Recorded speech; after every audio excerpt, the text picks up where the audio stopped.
Hey, RetconRaider here, and welcome to the alpha demo for Rue Valley by Emotion Spark Studio and Owlcat Games, which is certainly what drew my attention to it.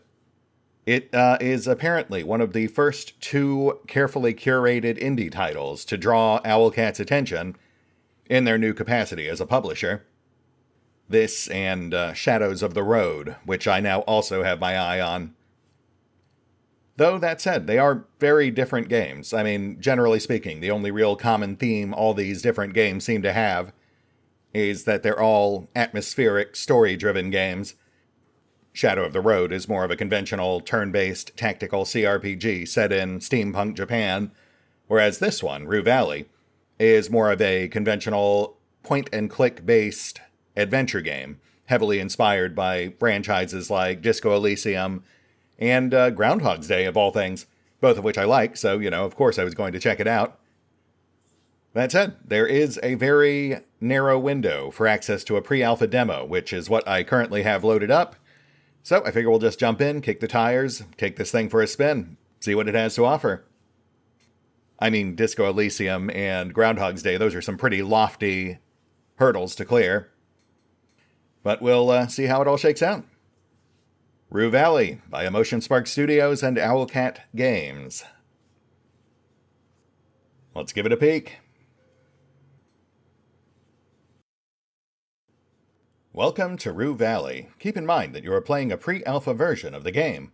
While you will experience the story in the intended way, you will also encounter environments, characters, animations, voice acting, and visual effects that are still in placeholder phase. Understood. But yes, a very important reminder.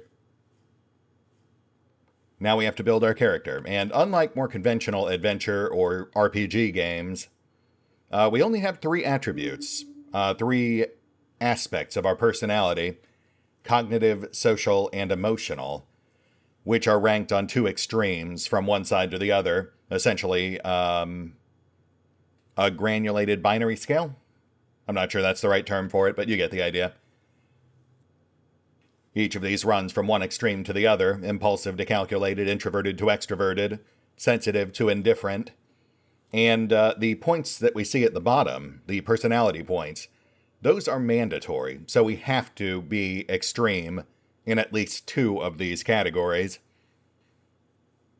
A large part of the game revolves around trying to manage your character's extremes one way or the other, whether they're a manic extrovert or a paranoid introvert, etc. Those will largely dictate what you can and can't do, or how well you can do various things. And then a big part of the gameplay is to essentially not just work within your limits, but also to find ways to extend or manipulate those limits to allow for social or mental situations you normally wouldn't be able to cope with.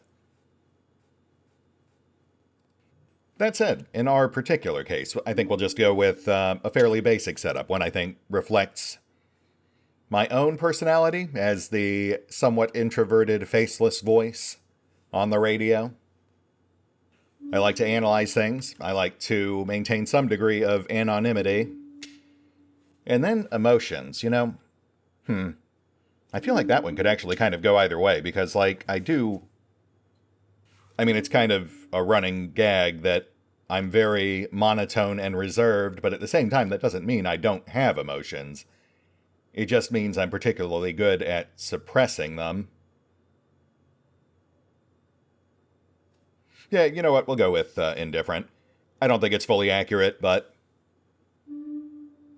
if we don't go more extreme, I think we can still temper it.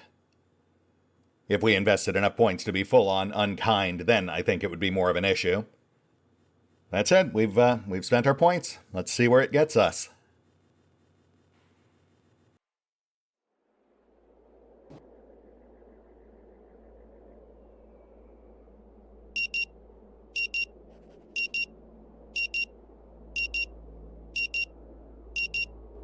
The frenetic sound coming from a century-old clock nudges you back to the present.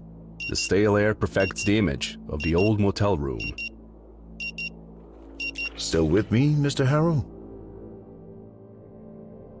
The doctor takes off his glasses. freeing his bushy eyebrows. Right, because this is a pre-alpha, they only have limited voice acting and it's mostly front-loaded. There are also some voices that may be placeholders, but, you know, that's just fine. I certainly don't mind reading all the things. It helps me absorb the information. And it's kind of my thing. And then, aside from that, we can also see the first impact our personality choices are having. We've been blocked from being more open and chatty with our therapist here because of our inherently secretive nature. You nod. Mr. Harrow, I'm aware that you may be experiencing a slight lack of motivation right now. He smiles and nods back. Slight lack of motivation. More like total lack of motivation. Oh, hello, voiced protagonist. Hard to tell if that's supposed to be his actual voice or just a placeholder. It's not a bad voice, it just has a more pronounced accent than the others in the demo. I know the developers are Serbian? You'd rather stay in bed all day instead of attending this joke of a therapy in the middle of nowhere. And we'll surely be coming back to this condition of yours later during our sessions. But for now, I just want you to acknowledge its existence and try to stay aware of it at all times, if possible. The silence befalls the room. A muffled sound of clanging from the outside only making the moment more uncomfortable. And another option blocked, so I'm fine. That's good to hear. Now, in order to keep us focused, I always limit the session length to exactly 1 hour, hence the alarm. However, since this is your first session, I'll allow a few questions, if there's anything. I guess he has a bit of an accent, too. Can't you just say I'm fine so we can both get on with our lives? I'm sure we both have better things to do. Mr. Harrow, that is out of the question. This is a court-ordered therapy, and both of us could be fined or worse if we don't see it through. He looks you straight in the eye. And I have my own professional reasons, besides the legal ones. You require help, and I've been designated to provide it. I've never let a client down, and I'm not about to do it now. He looks away, stern-faced. Any other questions?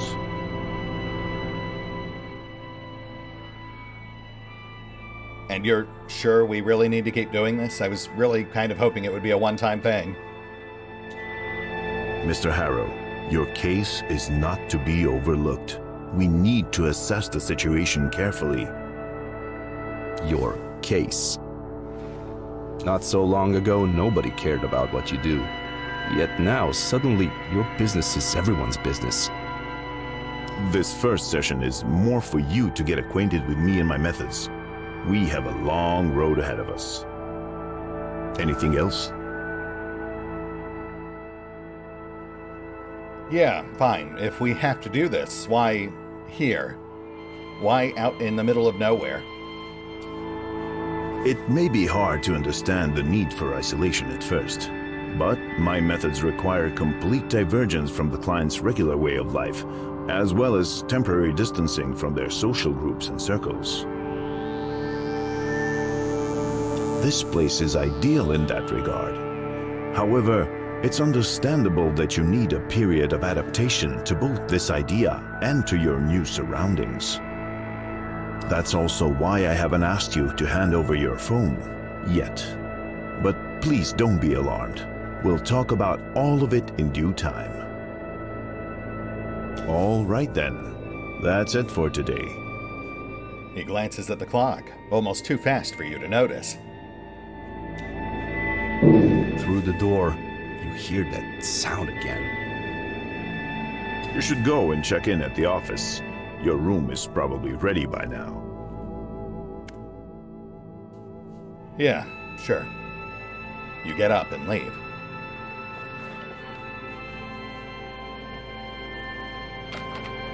Give me my coffee, you jerk! Next to you is the source of the clangs you heard from inside. A young woman beating up an old vending machine. Spit it out already! Well, I suppose that bears investigating, though our total lack of motivation may be a bit of a hindrance. But, you know, it is a point-and-click adventure game. They've thrust us into a situation in media res with little backstory or explanation. It's up to us to piece it all together. Which, in true adventure game fashion, means touching all the things. And perhaps putting them in our pants, as is adventure game tradition. I mean, hey, look, I didn't make the rules.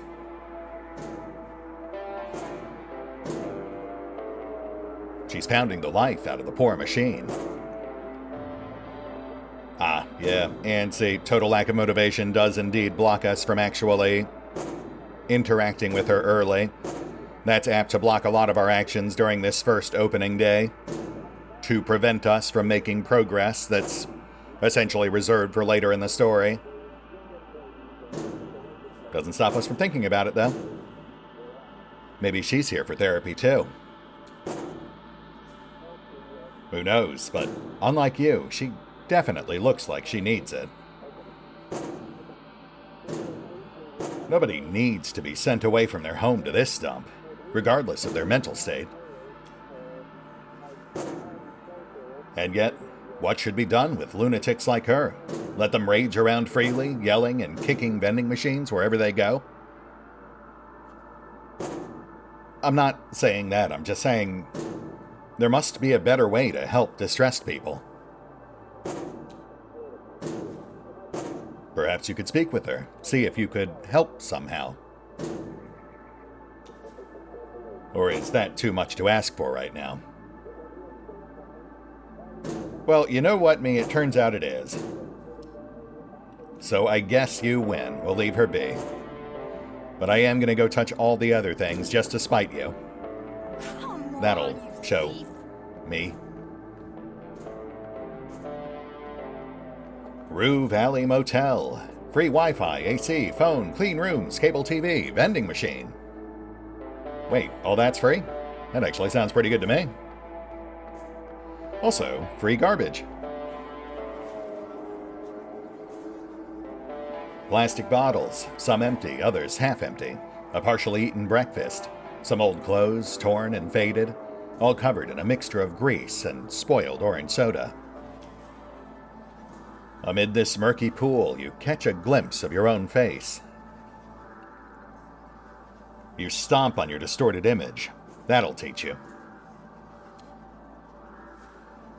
Hundreds of tiny ripples form in the puddle, but instead of obscuring your identity, even more details emerge on the face. Decades worth of new wrinkles appear, and a poignant expression of a man lost in time becomes even more apparent. The longer you look, the more you see it. The reflection of your inside. That's not who I am inside. You defiantly step on the puddle and onto yourself. As you stand still in the middle of the smelly puddle, the liquid slowly sneaks through your left shoe and into your sock, while the inside reflection comes to a calm, transforming back to a regular one. Oh no, a soggy sock. What have I done? Your left foot is trapped in a clammy prison, its nauseating dampness mocking your attempts to move forward, and seeping deeper into your very being with every other step you make. Disgusted by moist foot, squishing sound while walking. Oh good, that'll make me extra glad I'm wearing my headphones for this. Well, you know what? I literally did it to myself, so great. Yeah, I deserve this. It's just trash. No need to contemplate it on it further. Fair enough. I look forward to seeing how my wet foot plays into the events of this story. The sun still burns as bright as if it was in its zenith, its heat absorbed by the asphalt. Setting off on foot is as pointless as your dreams. You need a car to get anywhere. You stare at the road for a while. A feeling of longing and restlessness starts to well up inside you. You can't help but wonder what lies beyond the horizon, beyond the limits of this suffocating desert. But even if you weren't trapped here, you wouldn't go. You may long for the sense of adventure that comes with being on the road, but all you can do is stand and stare, then wish for what could have become of the young man that you once were. A long time ago. Too real, game. I'm gonna go over here.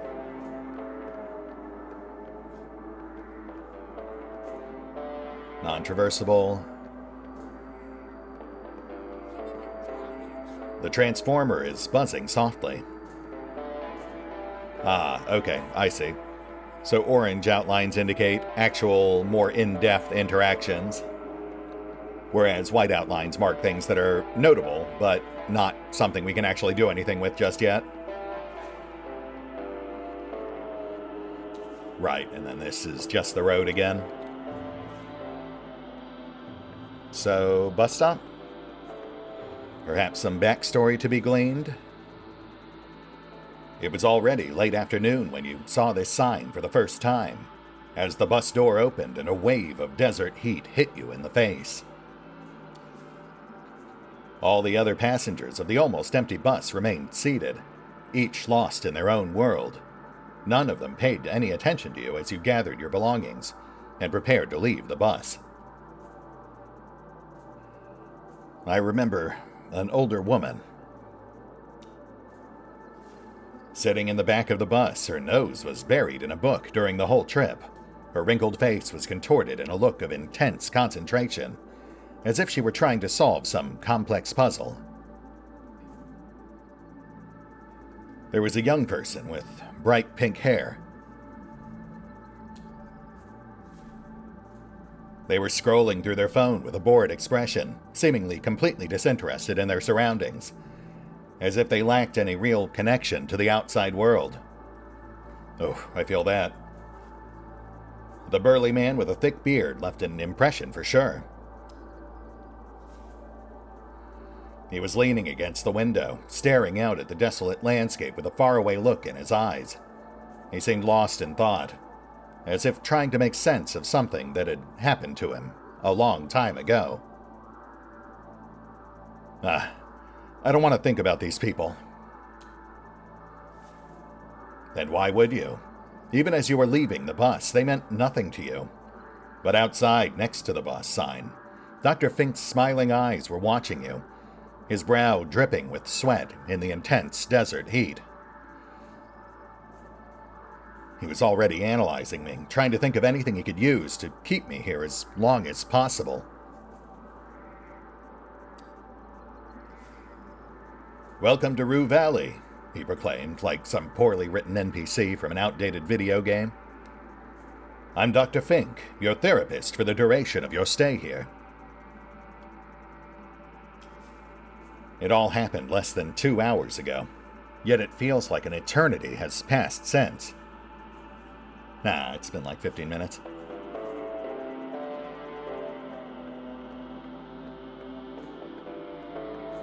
Poster?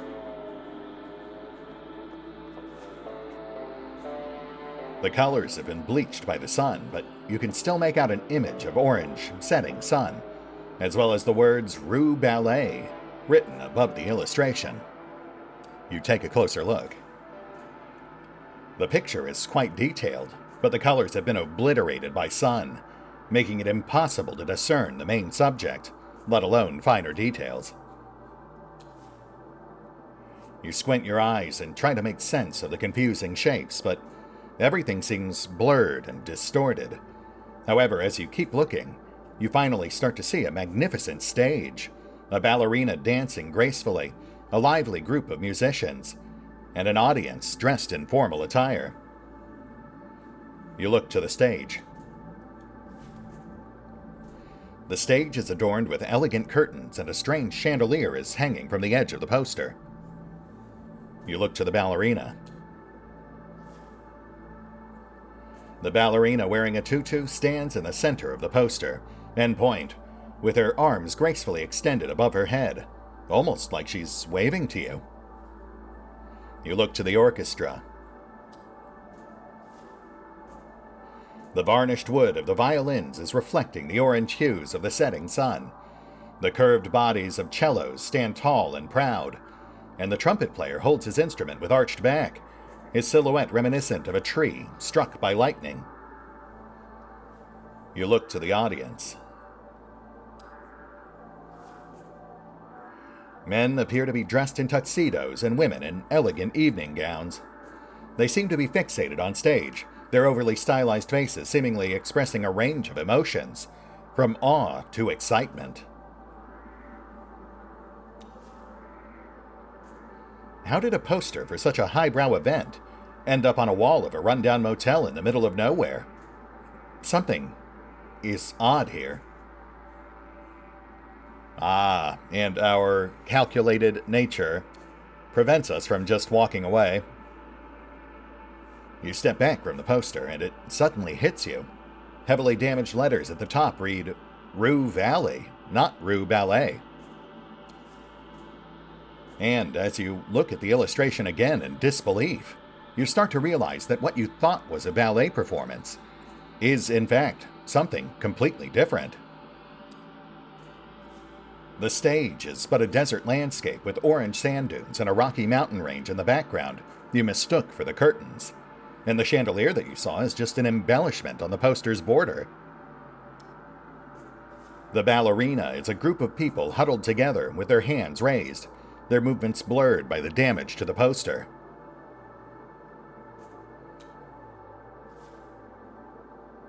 The musicians are in fact a group of disfigured trees and cacti, their branches angled in a way resembling different instruments.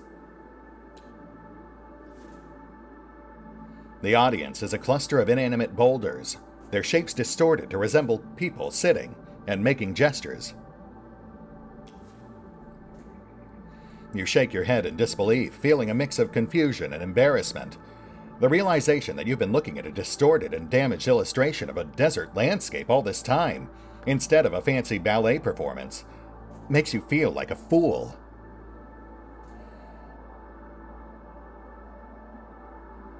I knew something was off. They're trying to gaslight me, make me question my own reality. Precisely. Dr. Fink probably designed and put up this poster specifically to produce these thoughts in your mind, and make you rely on him for help, keeping you here forever. That's it. That's gotta be it. Mystery solved. Thankfully, Dr. Fink underestimated our powers of perception. And we won't be fooled.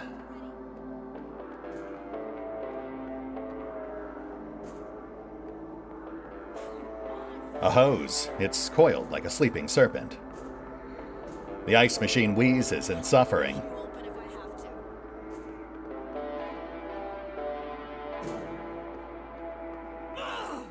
Yeah, I'm not going any closer to that while the angry woman is here. Okay, let's collect our key.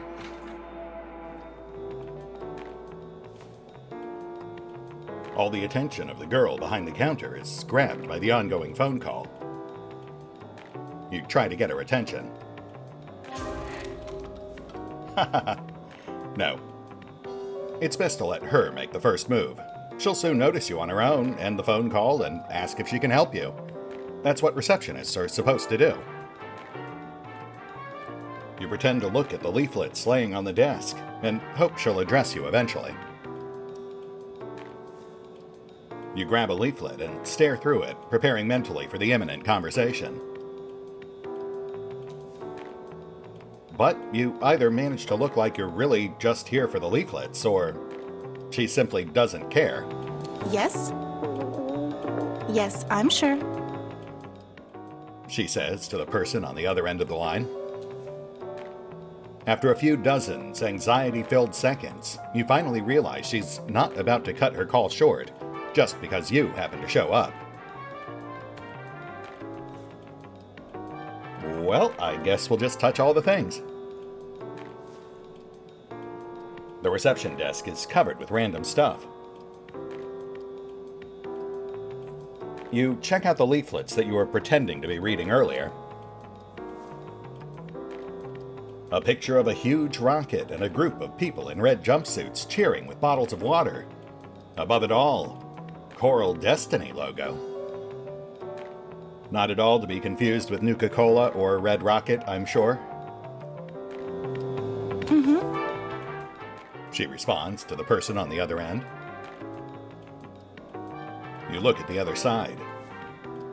A picture of an endless desert. Text at the bottom reads, "Free bottled water for the people of Rue Valley, courtesy of Coral Destiny, your favorite space agency." But you know, nothing is really free. Nothing ever is. Beware. You take a leaflet with you. You put it in your back pocket. You now have an inventory. Huzzah! Might as well take full advantage of it. You grab the cheap-looking pen, too. The clerk is laser-focused on her call, and she doesn't even notice you've grabbed the pen. If you wanted to snatch her attention as well, you failed. You know what? Maybe it's better if we don't draw attention to ourselves. We'll drop the pen. Smart. Keeping a low profile, even though your goal is to get her attention. Well, your escapade with the pen killed a dozen of seconds, but the call is going as strong as ever. There's still some hard waiting to be done. And wait we shall. You stand patiently by the desk, doing nothing.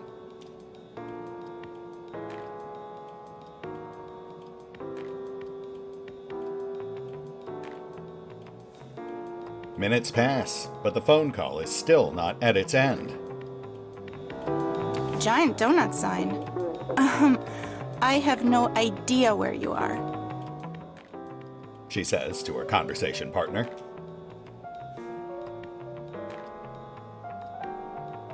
You know what? Maybe I will take that pen. Is what I'd say if it were still an option. But we do have other things to touch now. The relentless dirt has smudged and stained the glass. Beyond is an endless flat of the desert. Its vastness, hypnotizing. You stare through the window to pass some time.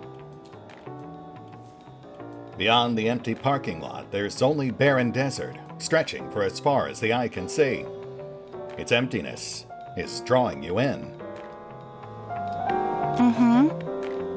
You hear the receptionist mutter, as if answering some unasked question of yours. And then you notice small patches of green hidden in the sand. It seems there's always something to be found in nothingness, if you stare at it long enough. You contemplate upon this profound insight. What does it all mean? Is nothing just an illusion? Emptiness but a result of failure to find those little somethings hiding deep inside? Is it possible to find something even inside the most hollow thing, only by observing it over and over again, until something eventually appears? The possibility unsettles you, but at the same time your mind seems to lock itself down, unable or refusing to continue. You continue.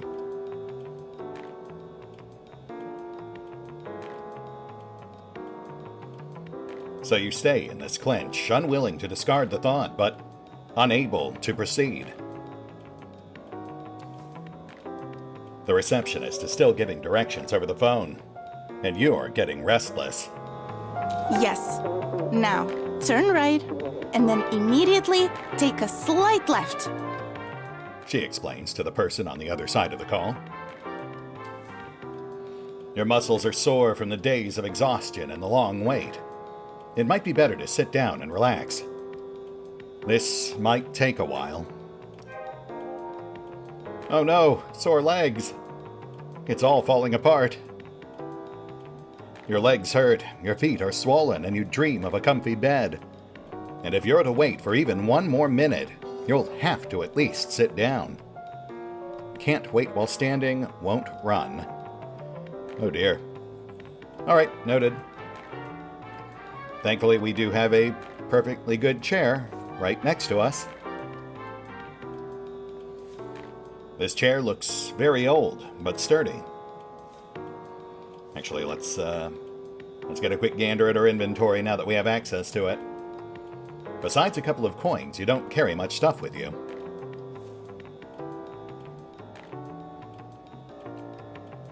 And I'm actually not sure if we can actually do anything with this stuff just yet. Yeah, nothing we haven't seen there. What of our phone? You pull out your phone, but standing while using it seems like a torture right now. There. That's right, we now have sore legs, so in theory we could have used it had we done so before our painful escapades. You sit. At last. Now that you're sitting, the idea of her talking for however long suddenly doesn't seem that bad at all. You mess with your phone while you wait. The phone bleeps to life and a years-old wallpaper greets you. If it wasn't a collection of pixels on a screen, it would be musty with age and neglect. You scroll through your feed to kill some time. You start scrolling through stale memes, boring news articles, beach photos of ex-acquaintances, and poorly targeted sponsored posts. And yet still, you persist. In one picture, a grinning middle-aged stranger is apparently showcasing his newest baby. Thanks to a cleverly applied filter, both of them sport donkey ears. In an overly long and slightly racist video, a non-native speaker is repeatedly making embarrassing linguistic errors. They often turn out to be unintentional double entendres. Hilarity ensues.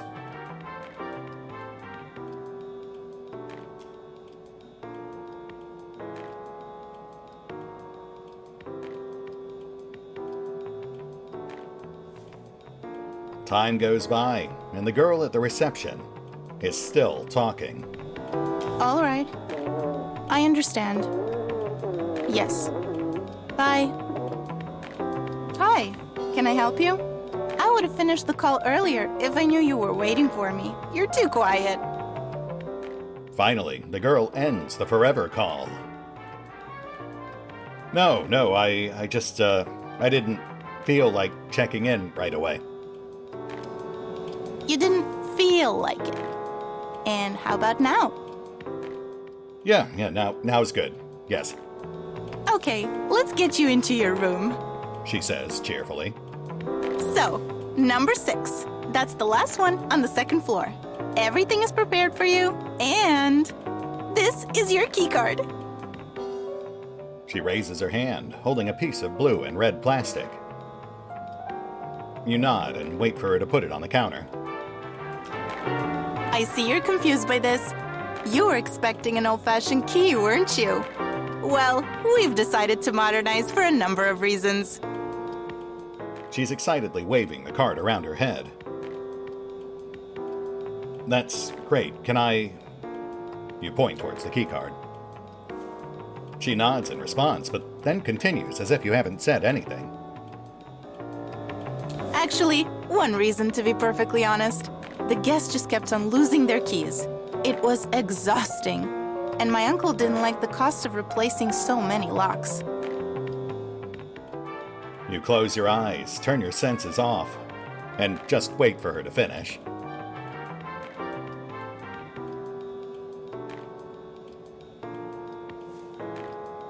After some time, you come back to reality, only to find her still talking. So yes, we've decided to use electronic keycards. Cost us a lot to implement. But now when a guest loses their key, we only need to replace a piece of programmable plastic. You sigh and continue to listen to her rambling. How great is that? It makes my life so much easier. She takes a deep breath, planning to continue, but a notification sound from her phone interrupts her. She immediately grabs the phone, smiles, and starts typing a message, as if she suddenly forgot she's talking with you. So, here's your keycard, and I'll need your signature here. But, mercifully, after a few seconds, she puts the phone down and hands you the keycard. She puts some kind of document on the counter. Sign the document foolishly, without reading it first. No, we will read it in its entirety. Every single word. They won't get you this way. And don't forget the small print. Oh, are you a lawyer, perhaps? She interrupts you shortly. No, why do you ask? Just that, people usually simply sign it without reading. It's probably the same in every motel. I bet my uncle copied it from a template he found online or something. Your uncle or your father? Your uncle-father, perhaps. J'accuse! Your entire ruse is falling apart. I'm on to you. But no, I just prefer to know what I'm signing, thank you very much.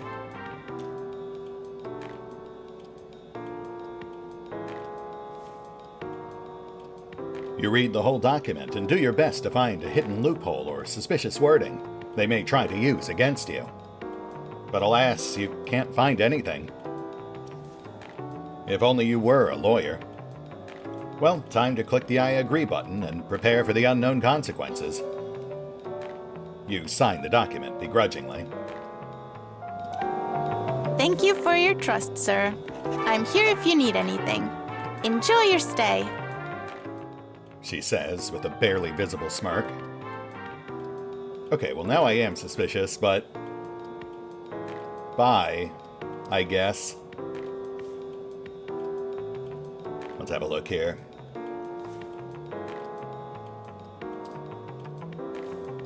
A simple card with Rue Valley Motel and Room 6 printed on it. You put the card back in your pocket. Anything else from you? I'll take that as a no. Which means there is now naught to do but visit our room. Oh, actually, let's, Yes, we now have access to the vending machine. An old vending machine, its metal shell bleached out by the years. Yeah, fair enough. Perhaps we'll have some motivation to use it later. Though for now, we find a way to rest our weary legs and perhaps change our soggy sock.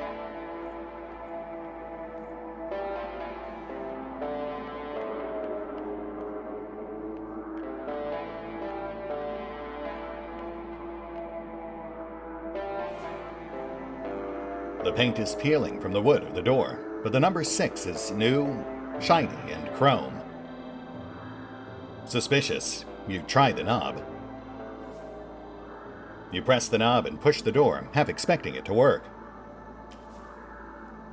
It's locked. And thus you unlock it with your card. A tiny green dot of light shows up near the knob. The door is now unlocked. You enter. Huh. That's actually not too bad. I've certainly been in worse.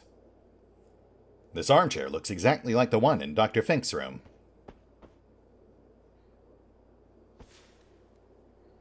Hundreds of strangers have slept in this bed, leaving behind flakes of dead skin. Still, you can't wait to jump into the sheets and contribute to the collection. Gross. But between you and the object of your desire, on the folded sheets lays a dusty suitcase. Your suitcase. The smallest one you own. But you decide you just can't deal with this right now. You put it away. Yeah, it's such a chore. But if you don't open it, how will you replace your damp sock with a dry one? Aha! Schrodinger's sock finally coming into play. I knew there was some deeper meaning to deliberately stepping in that puddle. We've cracked this case wide open. The more you prolong it, the worse it will get. If you don't unpack now, it'll feel ever harder and more pointless to do it later. Step by step, a simple act of unpacking will become an insurmountable burden, and even thinking about it will make you feel weak and powerless. Do you really want to walk back down into that deep, black pit, accompanied by the squishing sound of your wet sock? All right, let's open the suitcase and just get this done already. I admit defeat. There's not much in the suitcase. Spare clothes, a phone charger, toothbrush, and a couple of other items. You really haven't planned on staying here long. Well, you better see if they have washing and drying facilities. Sessions, Dr. Fink said. Days or weeks? Months, even? Cognitive check. You try to unpack your suitcase. Huzzah! You replace the mushy sock with a dry one, plug your phone charger above the bedside cabinet, put your spare clothes in the closet, the slippers next to your bed, and your toothbrush in a cup under the bathroom mirror.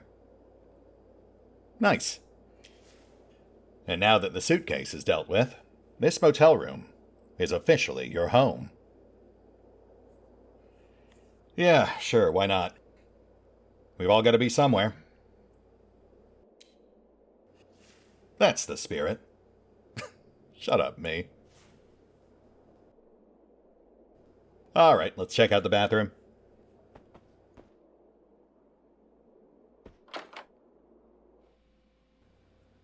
No shower.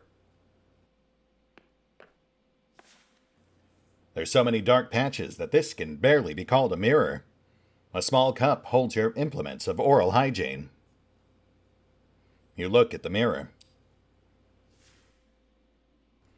The mirror splotches make interesting patterns on your face. They cover a dark circle here, a mole there, a patch of wrinkles. Nah, I'm not really a hypochondriac. I'm more concerned about the things happening around me and to me. I am willfully ignorant of the myriad of terrible things happening inside me. Yeah, I already know that face too well. No need to discern every little detail. Truth be told, you prefer not to look at it. Get out of my head. Alright, time for some proper oral hygiene. That I do have time for. You grab the toothbrush from the cup. And thus embarks our quest to brush our teeth. You squeeze an appropriate amount of toothpaste onto your brush. And now, we wet the brush. As soon as you turn on the tap, a horrible smell fills your nostrils. It's like there's a plumbing issue in hell, and all that blocked sewage is feeding directly into this faucet. Then you see the water streaming out of the tap. It's a healthy shade of jet black, mixed with chunks of silt. Yeah, you know what? On second thought, let's maybe not put that in our mouth. I guess oral hygiene will have to wait. Yeah, no option to brush our teeth dry, so I suppose. Cool. Dirty teeth will not at all drive me insane.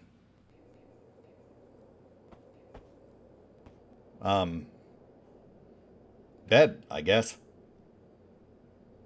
No reason to go back outside, so. Despite the tight sheets and crisp-looking pillow, the bed reeks of dust and age.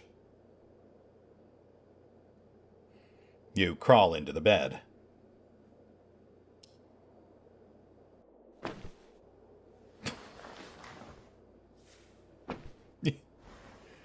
You know not how I would have done it, but sure, why not? It creaks and squirms as you crawl into it. You try to make yourself comfortable, but the overly soft mattress swallows you up. As soon as your head touches the rough pillow, though, tiredness overwhelms you. Coming to this nowhere motel to attend therapy you don't need has drained you both physically and mentally. You're desperate to get some sleep, yet after weeks of wakeful nights, you know it won't come that easy. Out of habit more than anything else, you fetch yon phone and scroll through your feed. With a gentle touch, the phone screen turns on again. I mean, honestly, this is what I actually do to fall asleep. You start scrolling, but every post looks like you've already seen it before. Same old, same old.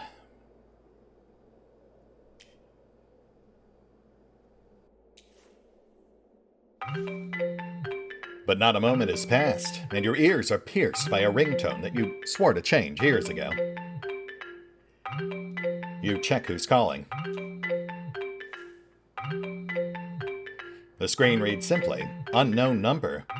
You feel betrayed by your very own phone, masking the identity of the mysterious caller.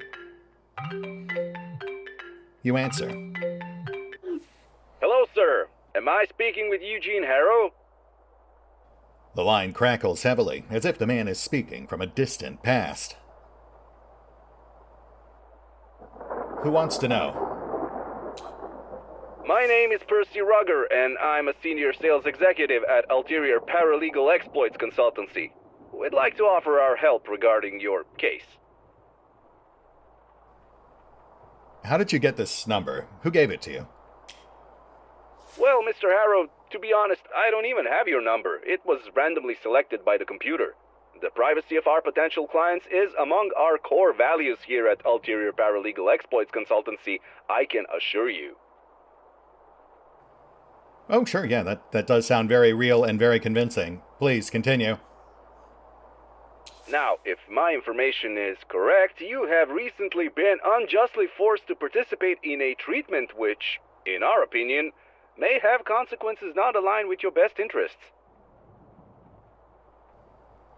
I'd really rather not talk about it. Mr. Harrow, I completely understand how you feel. Even for me, it's hard to talk, hard to even think about the injustice that has occurred. But we will work together to put an end to this undue response to your, well, unique situation. I mean, we have only known each other for a couple of minutes, and I can already see what a strong-willed individual you are. You know what you want, and nothing will stop you from getting it. So, I presume you're ready for the next step in our cooperation. No. Thank you, but I'm not interested in your services at this particular time. Of course. I'll assume you have nothing against if I call again later just to make sure you haven't changed your mind. I'll write that down here. Yeah, you do that. Eugene, Mr. Harrow, it was a pleasure. Talk to you soon. Tschüss. Before you have a chance to say anything, the phone line is already dead. But at least now you know you're not the only one realizing the absurdity of this mandated psychotherapy. Well, back to the phone then. With a gentle touch, the phone screen once more illuminates. But not in the mood to play a stimulating game while you're trying to fall asleep, you put your phone away. Eventually, bored and tired of looking at the tiny screen, you put the phone down, finally admitting it won't help you sleep. You just close your eyes and wait for oblivion to overtake you.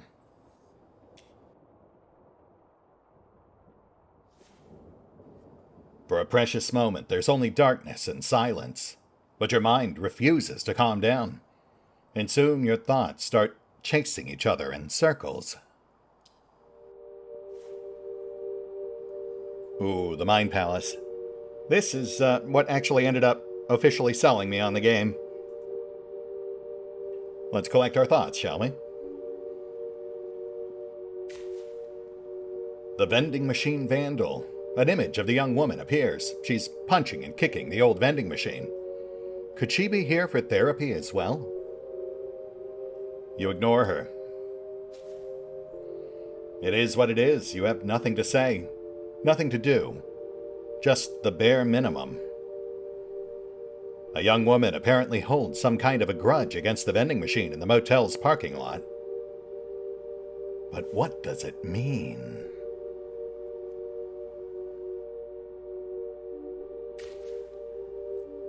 Out of the swirling images, the bushy eyebrows of your new psychotherapist emerge, bouncing up and down as he talks. Still with me, Mr. Harold? You nod. Are you conserving your words or hiding the fact that you just don't have any? I bet it's the latter. You have survived the first session with your court-assigned psychotherapist. Despite your effort to act normal, it seems like he plans to keep you here for some time. I like that they never quite explain why we're actually here. From the blur of half-formed memories and impressions, an image of the receptionist emerges. You're desperately trying to catch her attention, but she's completely grabbed by the ongoing phone call. You pretend to look at the leaflets laying on the desk and hope she will address you eventually. What a pathetic attempt at acting. Or did you try to act badly, hoping she'd take pity on you? Shut up, me. You're the one who's pathetic. Nobody even likes you. The motel receptionist is a very talkative girl.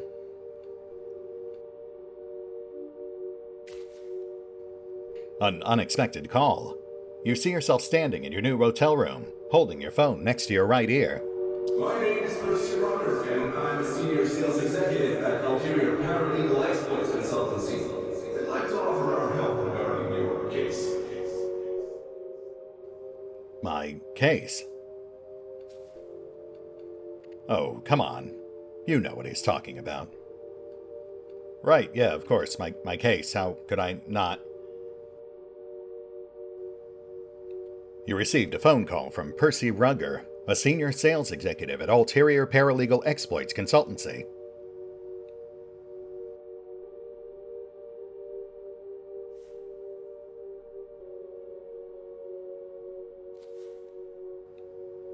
As your consciousness keeps spinning around, the carousel of recent experiences turns into a cyclone of painful memories, repressed thoughts, and strange images.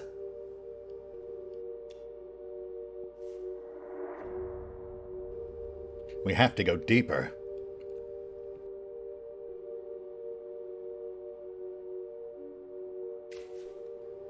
Desert. You find yourself walking through a desert. Your eyes are fixed on the guide in front of you, and your feet are trying to keep up with their steady pace.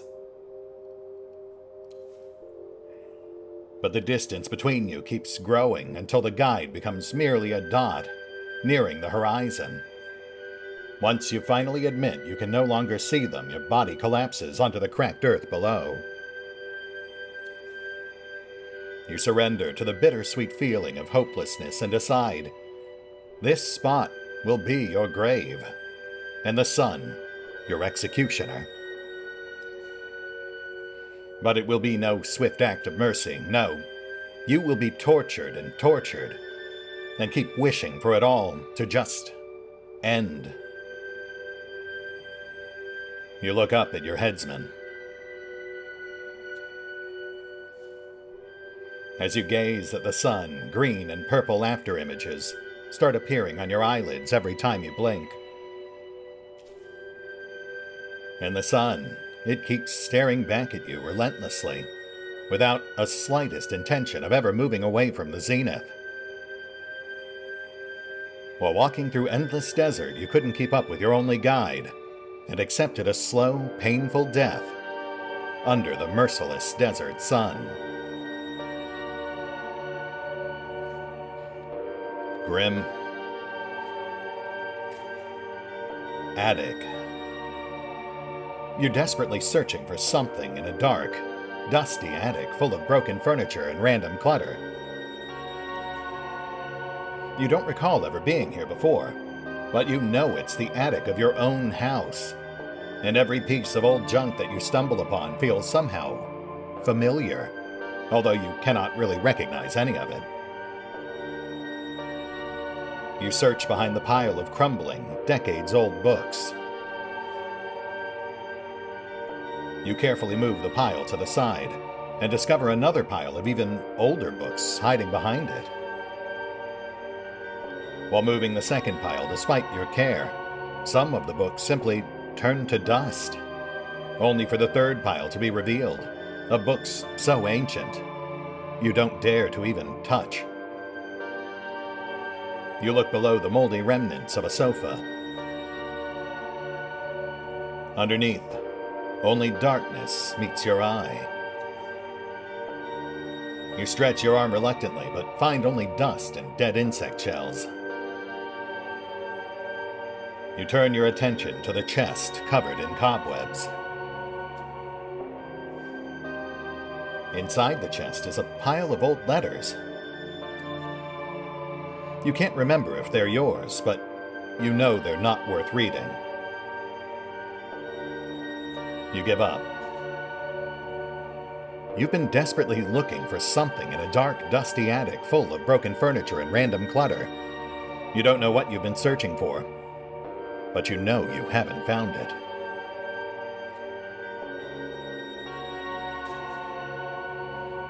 Condemnation. The figure of your angry father towers over you.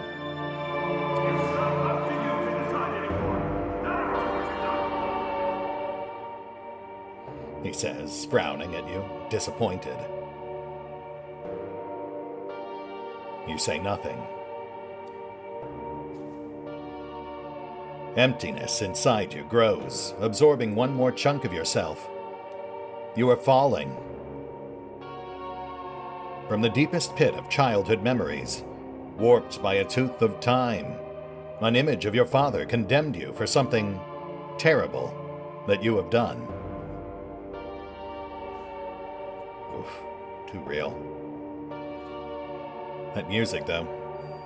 Fantastic atmosphere. Emancipate the cocooned memories. Why bring back old, painful memories?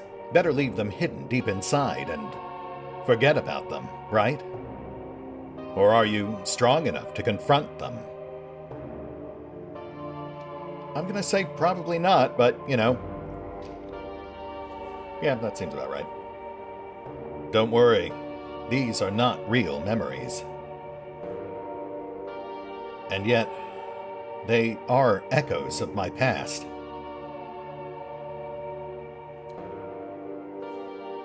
More like random neural activity in your brain. Best forget about them. They don't feel random. Could be. But are you strong enough to confront them? No, I'm not. Not yet.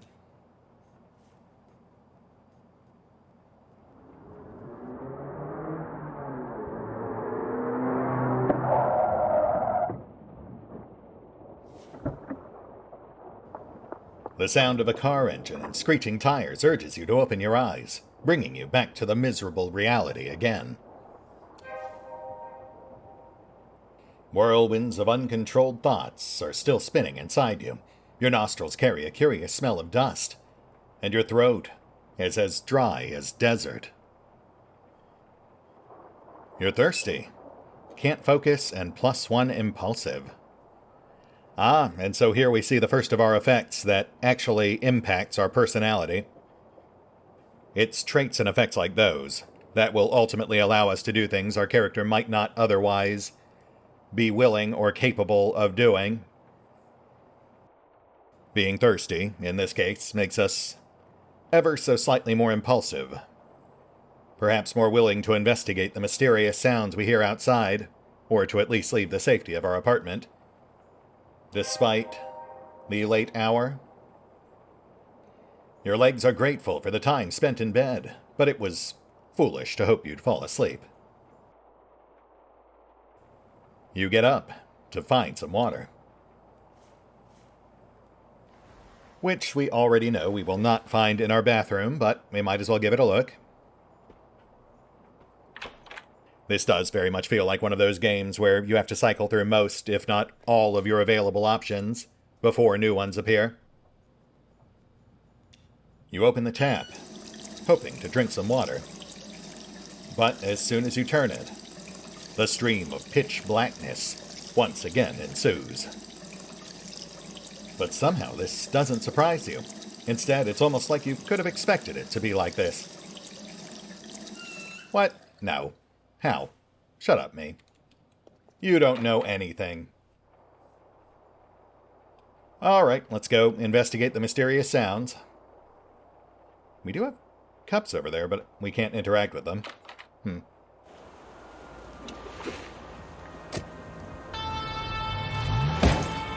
God damn it! You hear the man yell from inside the vehicle. Even through the tinted windshield, you can feel his frustration. Come on, start, you piece of shit! He says to the car.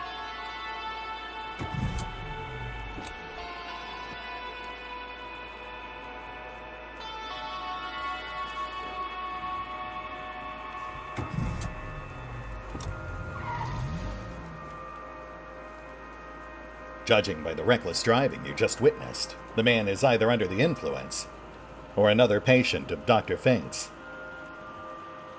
He seems to be in a hurry. In a hurry to break his neck, perhaps? Come to think of it, could it be that's exactly what he's trying to do? I'd really rather not think about that right now. Right. Let's find something to drink. Well, we have perfectly good rain. Though, I mean, obviously, I think, given the change in our pocket, the vending machine is likely our best bet. Though we do also have... You jump as if someone poked you in the stomach.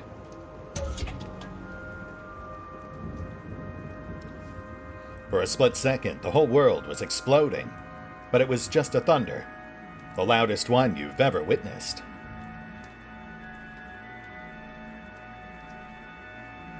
Does this motel even have a lightning rod installed? Next time it might hit me. But while you're already thinking about the next strike, your heart is still racing because of the last one. It's pumping, but there's nothing to use this unwanted excess of adrenaline for. So it keeps lingering, eating you up inside while you stand alone and thirsty in the middle of the empty parking lot. Oh, hose is now interactive, as is the ice machine. It's coiled like a sleeping serpent. Water is your desperate first thought, but even if the hose is on, you know you wouldn't want to drink what comes out. What of the ice? Hopefully you won't have to melt ice in your mouth to quench the thirst. Though, truth be told, that's not necessarily the worst idea. TV in the doctor's room is on. That's a terrible idea. Who knows how old that ice is? Plus, there's a vending machine just a couple of steps away. Right, yeah, of course. Let's try the vending machine first.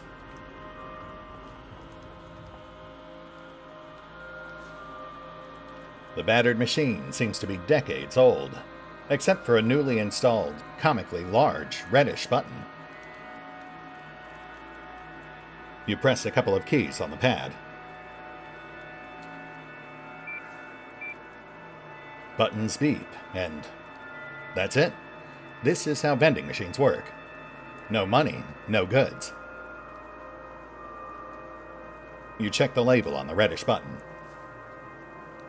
It reads, "Drinking water for the people of Rue Valley, free of charge, courtesy of Coral Destiny." You press the reddish button. With a bang and a clang, the machine vomits out a bottle of water. You take it. The almost frozen plastic feels slippery in your sweaty hand. You can't wait to drain it of its precious fluids. I mean, logically, we can probably confer that Coral Destiny provides free water because they're the ones who fouled the local supply. Wait. Why is this water free? Think, man, think. You've allowed yourself to be seduced by the promise of that cool, fresh sip. Stop that and ask yourself the important questions. Who benefits from free water? Why would anyone just give away something of value for nothing? You're right, me. Who knows what they could have done with it? It could be poisoned with any number of substances. Exactly. Don't open it. But wait, what if it's a double bluff? What if they actually want me to not drink the water and die of dehydration? Maybe that was their end goal all along. You're a genius. Yes, they carefully designed everything. The button, the label, the bottle. This whole situation. To make you think you shouldn't drink it. Yes, that must be it. But we were too smart for them.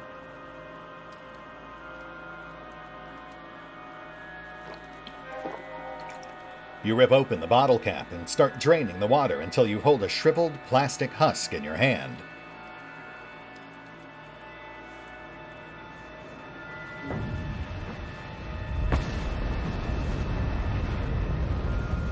Suddenly, as if in response, the night sky turns blood red, and you feel an infinite scream passing through everything. Unbearable anxiety comes over you. Get away! But you can't run away from the whole sky on fire, any better than you can from your own past. Anxious apprehension. Something's terribly wrong, perhaps everything, and it makes you feel tense and paralyzed at the same time. Deep inner turmoil, +2 calculated, +2 sensitive. Oh wow, that ramped our paranoia into overdrive. Yeah, that's probably fine. Well, at least I don't have to face it. You close your eyes. Your eyelids connect, and darkness greets you for a mere second. But as always, the carousel of suffering starts spinning at once. How do I stop it? That's easy. Simply stop being you. What kind of answer is that? I see you're confused by this. You were expecting an old-fashioned key, weren't you? The receptionist says, whimsically, emerging from the whirlwind. No, I was expecting an answer. But the receptionist disappears, and instead the fiery sky begins burning its way through the darkness, cutting several straight, narrow slits in your closed eyelids. I want this to stop. You squeeze your eyelids tighter. Well then, keep craving, keep clinging, keep suffering. I have no choice. Red sky is seeping through the cuts in your eyelids, forming a number.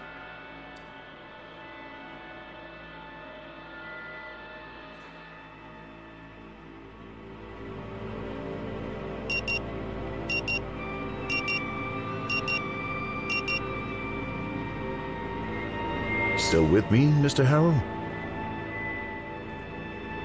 I don't need therapy. Well, Mr. Harrow, the court thinks that you do. I am simply doing my job, and we will need at least a few more sessions just to determine the severity of your case. As he speaks, Dr. Fink only seems to become more real. But I am aware of a slight lack of motivation on your part, and will surely be coming back to this condition of yours. Lack of motivation? That's the least of your worries, while your mind is filled with this crushing, overwhelming sense of impending... Wait, did you hear that? A muffled sound of metallic clanging from the outside diverts your frail attention. For some unknown reason, your heartbeat accelerates, and cold sweat appears in your armpits. At all times, if possible. The doctor finishes, apparently expecting some sort of answer from you. Yeah, sure. That's good to hear.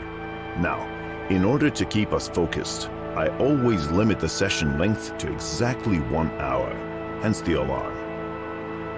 However, since this is your first session... He stops mid-sentence and gives you a concerned look. Mr. Harrow, you're shaking. Are you feeling unwell? Well, you endured the whole session stoically so far. But this one moment of anxiety, it could completely ruin your chances of being sent back home anytime soon. You try to act like the stable, well-adjusted person that you definitely are. Oh, hey. Right, because emotionally we're actually right near the middle. Thank goodness for that inexorable sense of impending, creeping dread. I'd really rather not talk about it right now. That's understandable.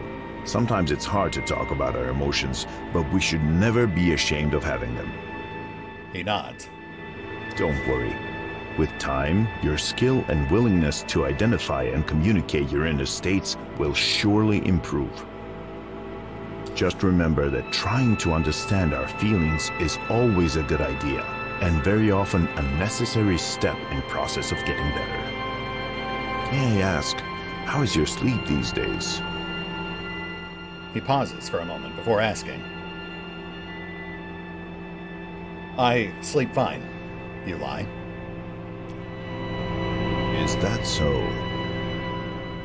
He seems to inspect the dark circles under your eyes. Well then, just in case you have trouble adjusting to your new bed. He opens his hand, revealing a single purple pill lying on his palm. There's no reflection in his glasses. Behind them, a pair of bushy eyebrows. Oh, welcome back, May. You reach for the pill. Remember, what I'm giving you is a mild, non-prescription herbal hypnotic drug. Nothing more. He interrupts you. You nod and take the pill. Hopefully, it'll help you calm down and get some rest tonight. We'll continue tomorrow. All right then. Now, you only need to pick up the key card for your room, and I'll call the reception to make sure everything is in order. Sounds good? Yeah, thanks. You get up. Oh, we can actually walk around his room this time. Not, I suppose, that there's really much to interact with.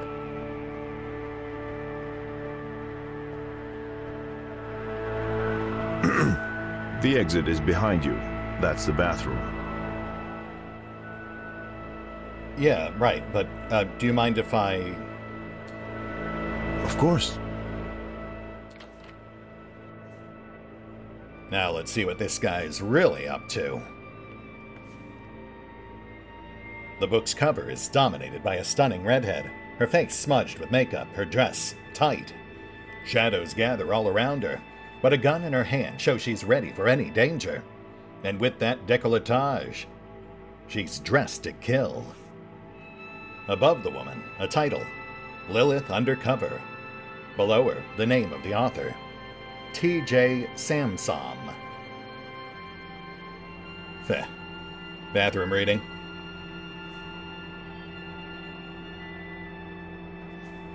A troubled and disoriented man meets your gaze from the other side of the mirror.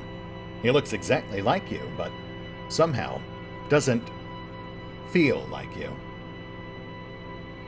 What's happening to me?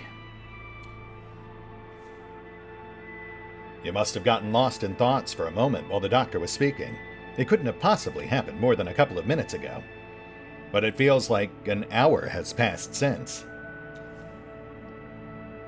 And then the sound of that old alarm clock awakened you from a daydream that you can't remember. And this overwhelming tsunami of dread appeared out of nowhere.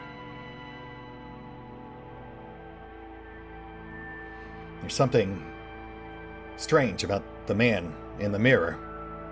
What secrets do you hide? Good eye.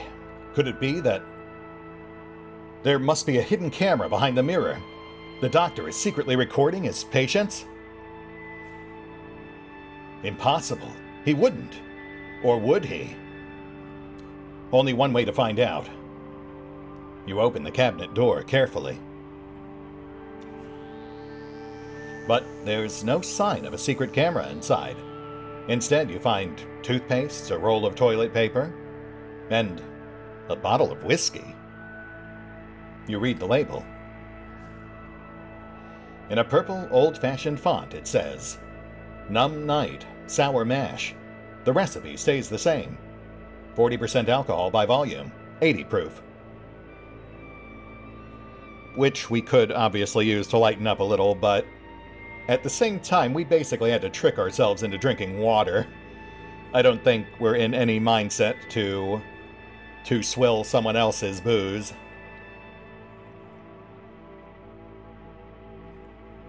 You splash some water on your face to calm yourself. But as you turn the tap, the horrible smell once again permeates the room, as a stream of filth flows forth unfettered. But somehow this doesn't surprise you. Instead, it's almost like you could have expected it to be like this. But how?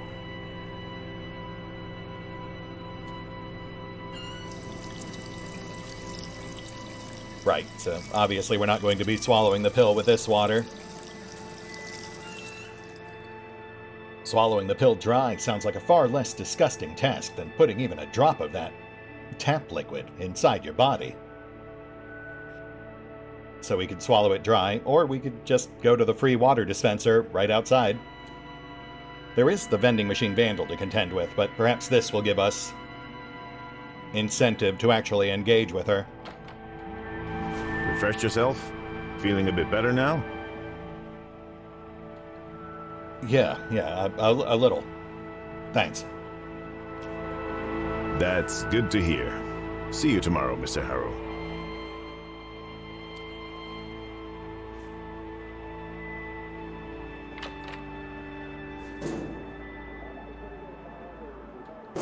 The source of the clanging is a young woman beating up an old vending machine.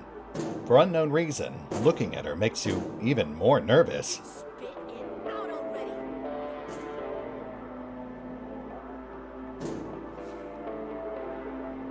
Right, okay, so no, we are too anxious now.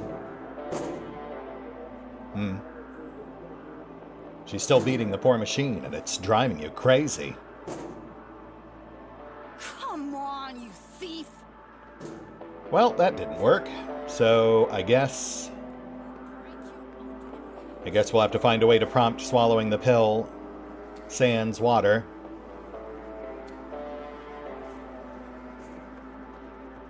We'll do a quick lap of the parking lot, see if anything else has changed.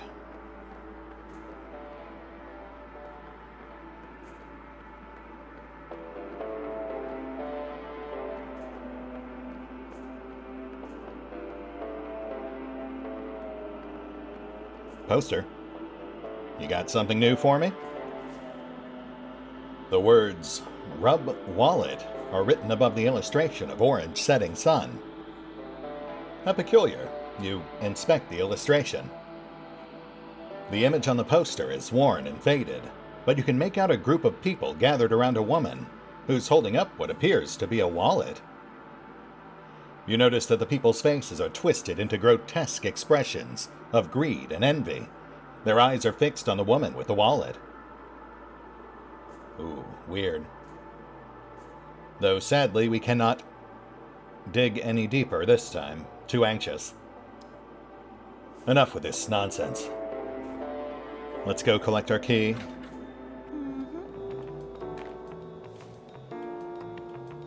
All the attention of the girl behind the counter is grabbed by the ongoing phone call. Yes. Now turn right, and then immediately take a slight left. Hold on, I've got someone on another line. She presses a button on the phone. Hello, reception. What can I do for you, Dr. Fink? Okay. Yes, he's here. Of course, no problem.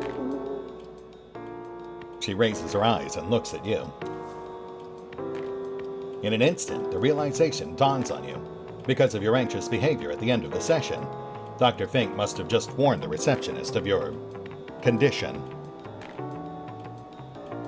Ooh, but being so anxious has actually made us slightly more sociable. Interesting. You give her a weary smile. She smiles back at you as she touches the button again. Hey, listen. I have to go now, so let's... I know. We'll have to manage without it today. I know. Sorry. Bye. Hello, Mr. Harrow. How are you? Are you ready to check in? Finally, she puts down the phone. Everything is in perfect order. Don't you worry a bit about anything.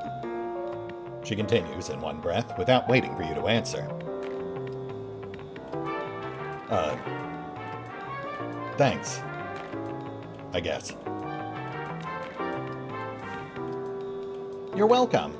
Let's get you into your room. Her voice is probably full of enthusiasm. So, number 6. That's the last one on the second floor. Everything is prepared for you, and this is your keycard.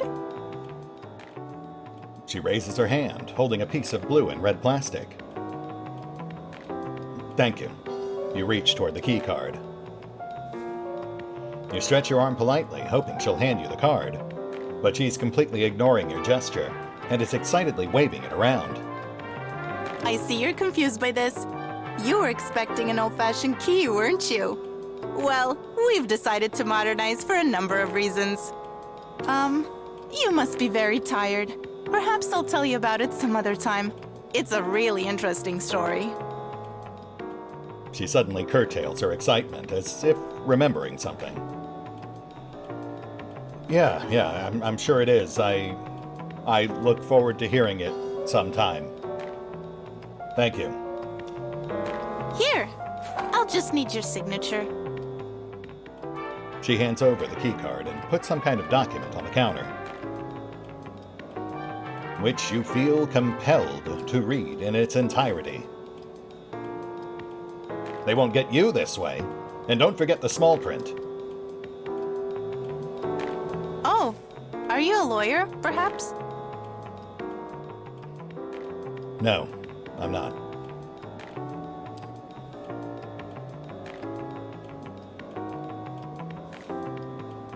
You read the whole document and do your best to find a hidden loophole or suspicious wording they may try to use against you.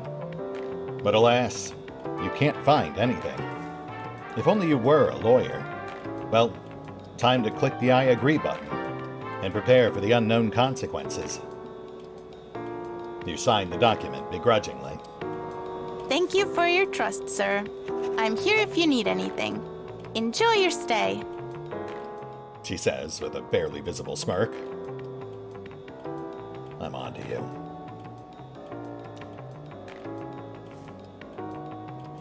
So we are seeing a bit of a ripple effect, which is interesting. Whatever was supposed to be delivered today may not be delivered now because we interrupted her call.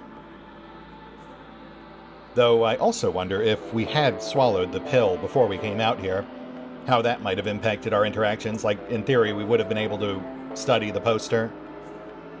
But it could have also started negatively impacting some of our other interactions, since it would also presumably start making us sleepy prematurely. I mean, obviously they're not giving us a tremendous amount of leeway just yet, but I imagine that as you progress further into the looping, cyclical nature of the game, it opens up more and more to allow you more freedom in how to approach things. Even thinking about unpacking right now is making you feel terrified. Why am I afraid of unpacking? Perhaps you're scared of what you might find inside. Or maybe worried that by unpacking you accept that you're going to stay here for some time. Oh, because we don't have a wet sock this time. Also the inescapable existential dread. They're going to keep me here forever, aren't they? Yes. Maybe I should just relax in the armchair instead. Who really needs a bed? I mean, that's such decadent luxury. Really feels kind of excessive. You said. As soon as your buttocks touch the frayed armchair seat, tiredness overwhelms you. Coming to this nowhere motel to attend therapy you don't need has drained you both physically and mentally. All you want is to sleep, but the unnerving restlessness is eating you from inside, like a colony of termites munching on a dead piece of wood. You stare at your suitcase. What a pitiful, inert object. But it's full of my stuff. Stuff? Clothes, phone charger, toothbrush? Might as well be empty. But it isn't. And it won't ever be, without your help. More by reflex than deliberate intent, you fish your phone out. With a gentle touch, the phone screen turns on. You scroll mindlessly through your feed. It always makes you drowsy. But every post looks like you've already seen it before. Same old, same old.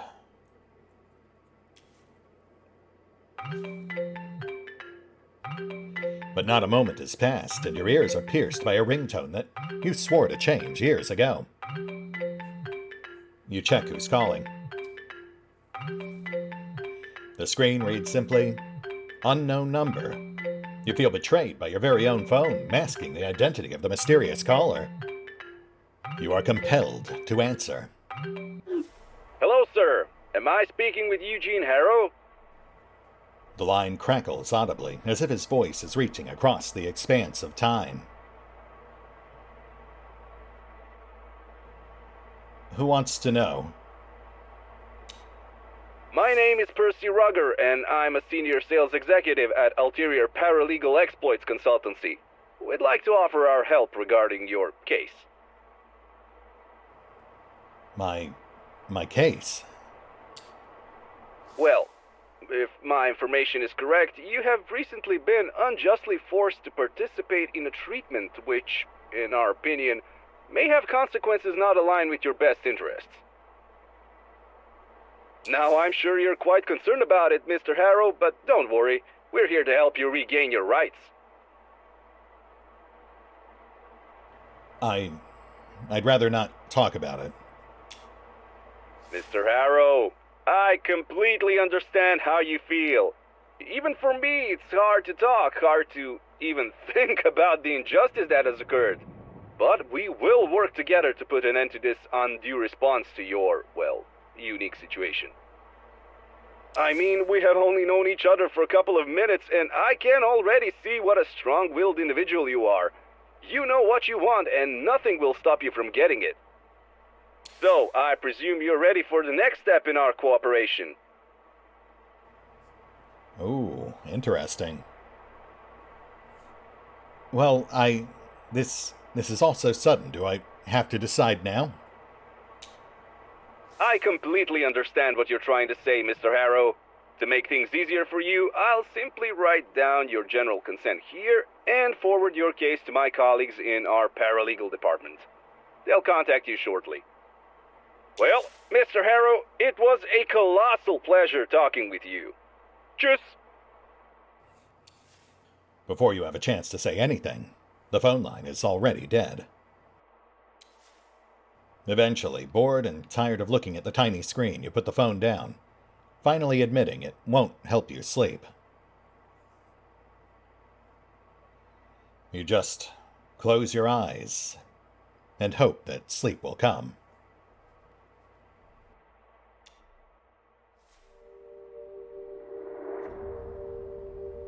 For a precious moment, there's only darkness, but images start flashing quickly without your consent.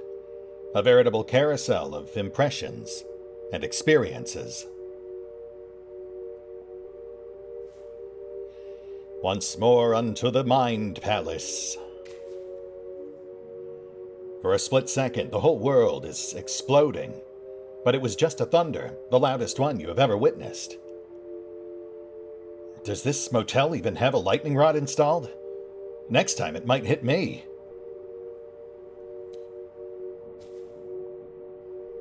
The loudest thunder you have ever witnessed struck the motel.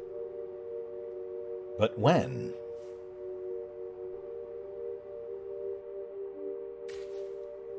Judging by the reckless driving you just witnessed, the man is either under the influence or another patient of Dr. Fink's. He seems to be in a hurry. In a hurry to break his neck, perhaps? Careless driver, you saw a strange man entering a car and recklessly driving away. Wait, when did this happen? This evening. But later.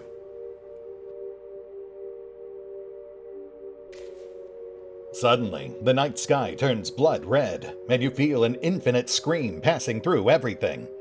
Unbearable anxiety comes over you. Get away! But you can't run away from the whole sky on fire, any better than you can from your own past.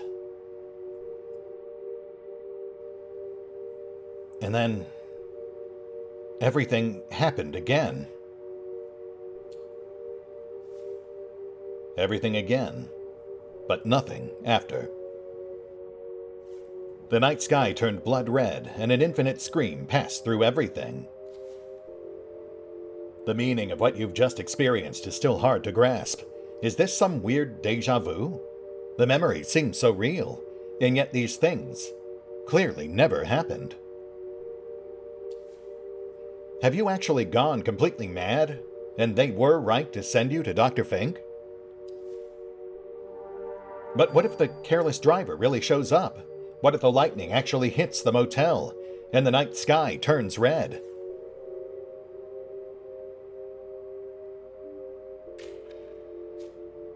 Memory? Or fantasy? How could you remember something that is yet to happen? Then again, why would you fantasize about events so specific?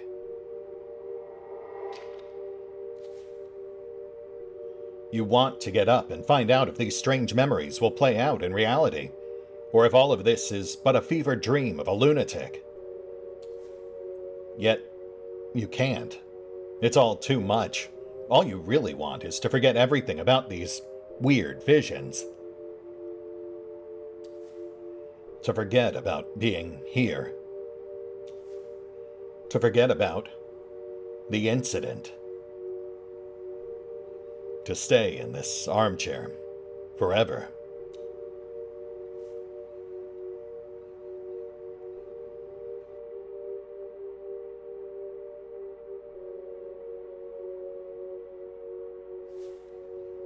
Seconds feel like minutes, and minutes like hours.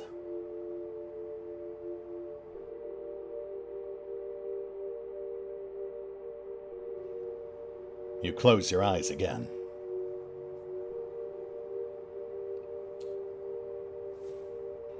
As soon as you close your eyes, the images return again, chasing one another. You can't seem to calm down, and at last, you open your eyes again. Well, back to the phone, I guess.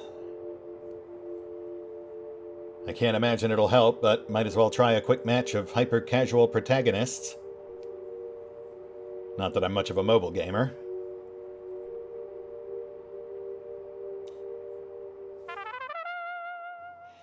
As soon as the first wave of tiny bow-tie-wearing antagonists appears on your phone screen, an uneasiness starts building inside you. Playing this game right now, for some reason, it feels unsettling.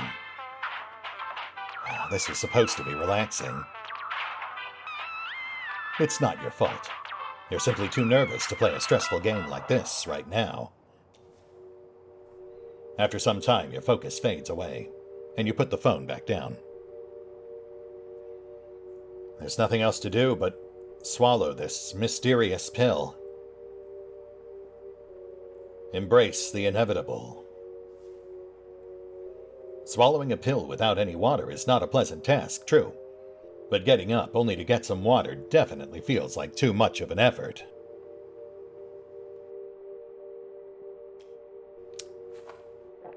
Using saliva as lubricant, you help the purple capsule find its way into your stomach. You have no idea how long it will take until its effects kick in, so there's nothing to do but wait. You close your eyes. Gradually, your thoughts begin to slow down, and your consciousness lightens its feverish grip on you. No fear.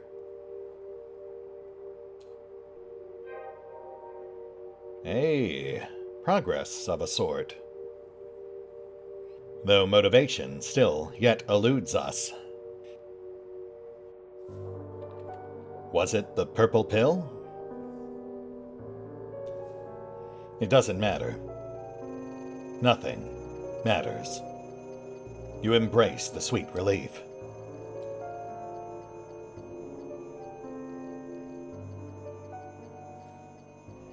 Like a leaf on the wind, you're cast this way and that.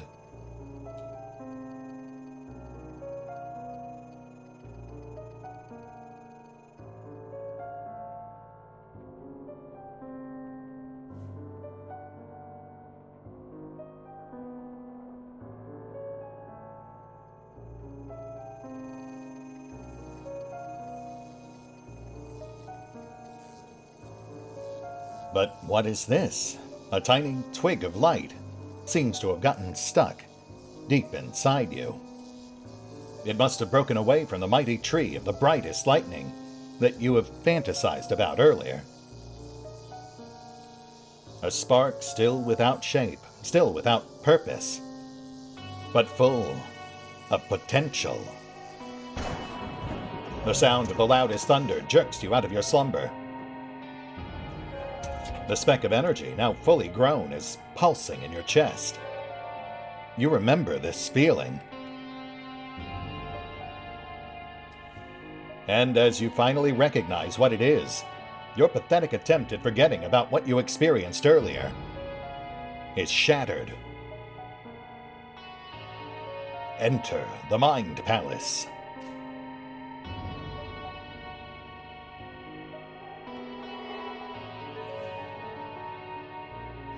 You have to find out if the careless driver shows up again. You must know if the sky will really be set ablaze. You need to see if everything will happen again, and if it does, you need to remember. The loudest of thunders happened as you foreknew. So are the other strange visions real too? Did the careless driver visit the motel while you were sleeping? Will the sky really turn red? Get up.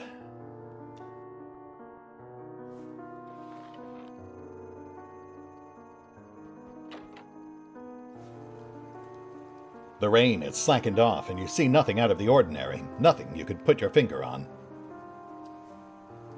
If the careless driver visited the motel, He has surely left already, while you were sleeping. Yet, as you exit the room, hair rises on your neck, and an eerie sensation takes hold of you. You glance towards the parking lot.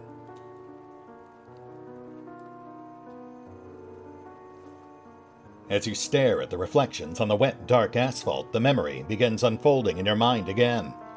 He enters the car, starts the engine. And then, he hits the transformer while driving in reverse, crashing his rear light, before driving away in a cloud of smoke. If this really happened, you may be able to find some evidence down there.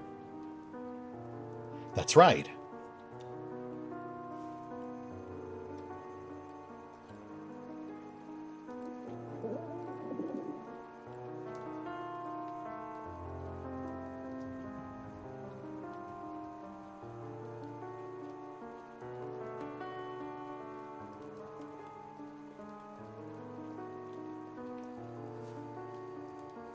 As you come closer to the transformer, you already notice a couple of red plastic shards. You inspect the transformer. It doesn't show any obvious sign of the impact. You look to the shards. There are several small ones scattered all around, translucent triangles and rhomboids.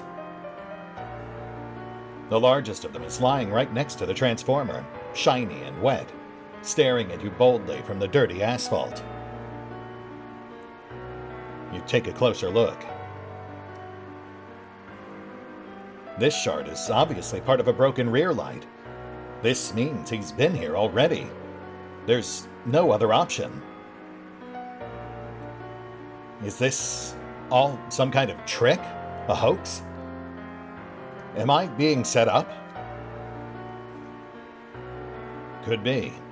Who knows what their intentions might be?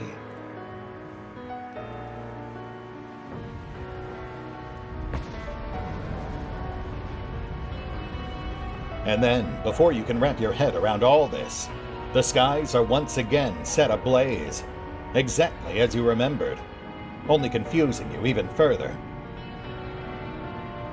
What will happen now? Will you find yourself back at Dr. Fink's office in a moment? Will you remember anything? Or was this a one-time thing and the evening will now continue, as if nothing has happened? Befuddled, you cast your eyes on your wristwatch. It's 20:47.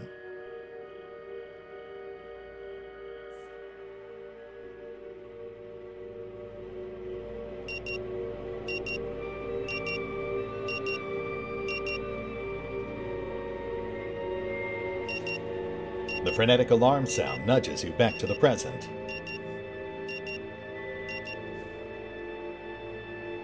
Still with me, Mr. Harrow? Yeah, you have my full attention.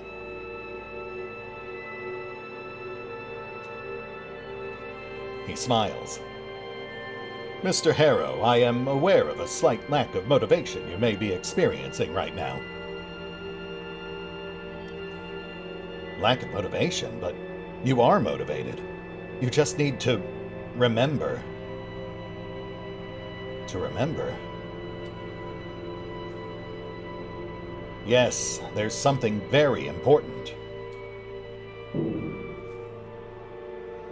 A muffled sound of metallic clanging from the outside interrupts your train of thoughts.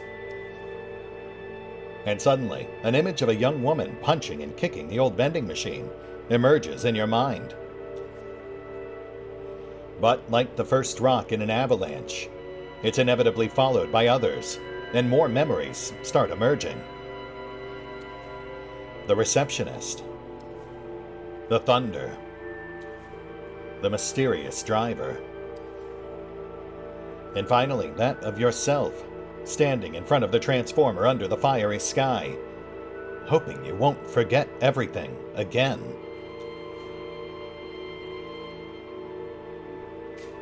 Mind Palace. Memory or fantasy?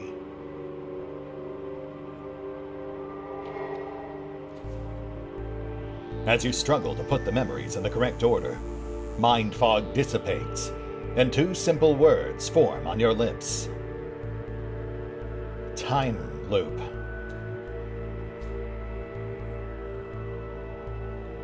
It seems like you're trapped in some sort of time loop. Time loop. Dr. Fink's voice pulls you back to the old motel room.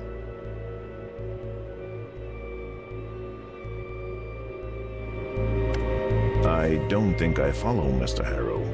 Would you care to elaborate?